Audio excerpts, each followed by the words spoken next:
Hi అండి, నమస్తే.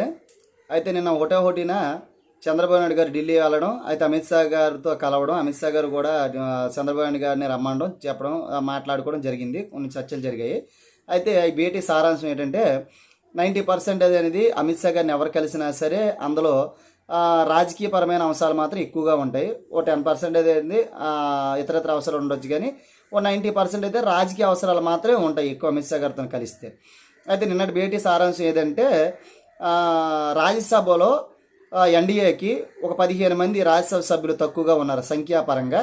అయితే రాజ్యసభలు ఏ బిల్లు పాస్ అవ్వాలన్నా, ఏ బిల్లుకైనా సరే ఆమోద ముద్ర పడాలన్నా మనకి ఎటువంటి ఇబ్బంది లేకుండా సంఖ్యాపరంగా బలంగా మనం ఉండాలనే ఉద్దేశంతో మరికొంతమంది రాజ్యసభ సభ్యులు ఏ విధంగా తీసుకోవాలి, ఎన్డీ వైపు ఏ విధంగా మనం ఆకర్షించాలి, లేదా టీడీపీ సైడ్ ఏ విధంగా తీసుకోవాలని దాని మీద చర్చించడం కోసం చంద్రబాబుని పిలవడం జరిగింది.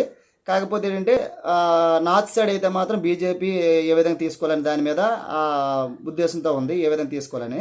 సౌత్ సైడ్ మాత్రం చంద్రబాబు నాయుడు గారికి ఏ విధంగా తీసుకోవాలి, టీడీపీలోకి తీసుకోవాలా లేదా ఎన్డీఏలోకి తీసుకుందాం అనే దాని మీద చర్చించడానికి రమ్మంటారు. అయితే ఇక్కడ ఉండే వైసీపీకి కొంతమంది రాజ్యసభ సభ్యులు ఉన్నారు, వాళ్ళు కూడా కొంతమంది ఎన్డీఏలోకి రావడానికి సుముఖత వ్యక్తం చేస్తామని తెలుస్తుందట. కాకపోతే అందులో కొంతమంది ఒక సపోజ్ ఆర్ కృష్ణయ్య కానీ పరిమళ నటనగిరి ఇద్దరు నోటలుగా ఉండే వ్యక్తులు, ఇద్దరు కూడా తీసుకోవడం పెద్ద కష్టమేం కాకపోవచ్చు అనుకుంటున్నారు. లేదా వైసీపీలో ఉండే మరికొంత ఒక ముగ్గురు రావడానికే సిద్ధంగా ఉన్నారని తెలుస్తుంది. వాళ్ళ కొంతమందికి ఆర్థికపరమైన అవసరాలు ఉండొచ్చు, లేదనుకుంటే వ్యాపారపరమైన అవసరాలు ఉండొచ్చు, లేదా రాజకీయపరమైన అవసరాల కోసం కొంతమంది రావడానికి చూస్తున్నారు. మరి కొంతమందికి ఏమో వైసీపీ పోగడాలు కూడా ఇష్టం లేక కొంతమంది వస్తారని చూస్తున్నారు. అయితే వైసీపీ అయితే అంశాల వారిగా అయితే మాత్రం బీజేపీకి మద్దతు అయితే ఇస్తుంది.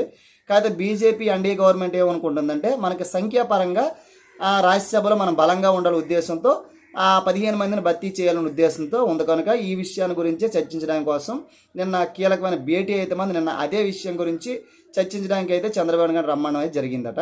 అయితే 90% అమిత్ షా గారితో మీటింగ్ అంటే మాత్రం రాజకీయ చర్చలు మాత్రమే ఉంటాయి. ఓ 10% పోలవరం లేదా రాజధాని విషయాలు ఉండొచ్చు.